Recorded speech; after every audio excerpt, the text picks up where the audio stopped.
Ever since I was in kindergarten, my dream was to become an actor. Unlike most other people, I followed my dream. In school, if any acting opportunities were to arise, I would jump at them instantly. In drama, I shot to the top of the class. And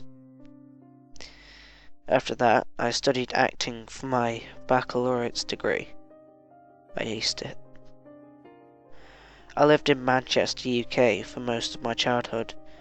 After I finished university, there was a little to no acting jobs available. And auditions were available, someone else would take them. However, I had saved up a small amount of money to move. I chose to move to Los Angeles, in America. I moved to a hotbed of acting auditions. Eventually I noticed an audition for a featured film, and I jumped at the opportunity. As it was for the lead role, everyone was impressed with my audition, so I got the job. The casting director noticed I needed more effort in my performance, so he recommended a temporary acting coach. Reluctantly, I agreed. The acting coach's name was Nick. Medium height, bald, but always wearing a purple beret or some other ridiculous hat.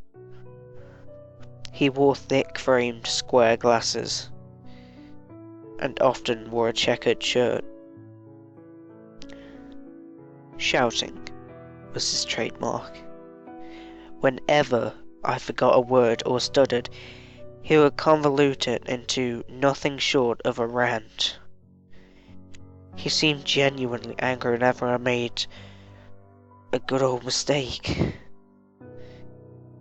I wanted this acting job so badly, I refused to speak against him and tell him to ease off the pressure.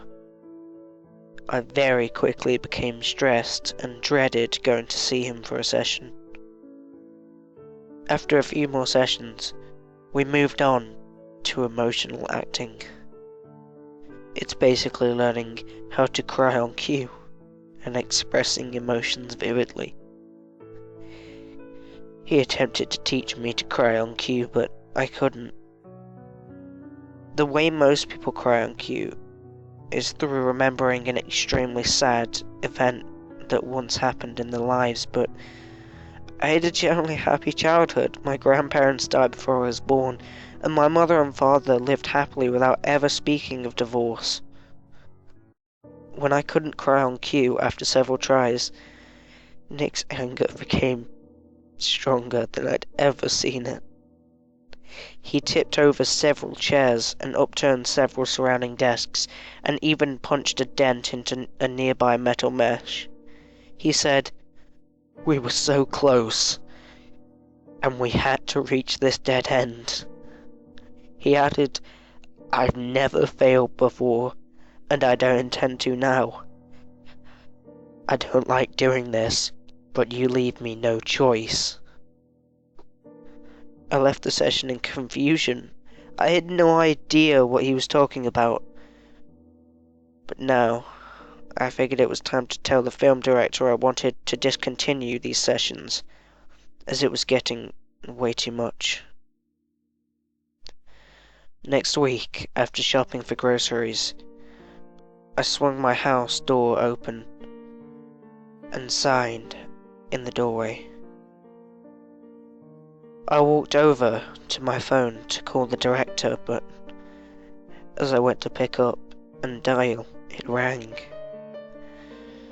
Confused, I picked up the phone. I remember the exact words that were said. "Wesley Thomas? It's Manchester Metropolitan Police. I'm sorry to tell you, we've discovered a homicide in your parents' house. I'm sorry, your mother and father are dead."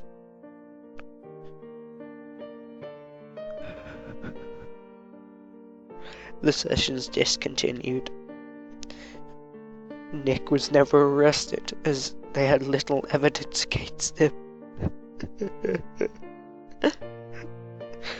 But to this day, I can safely say that I could cry on cue.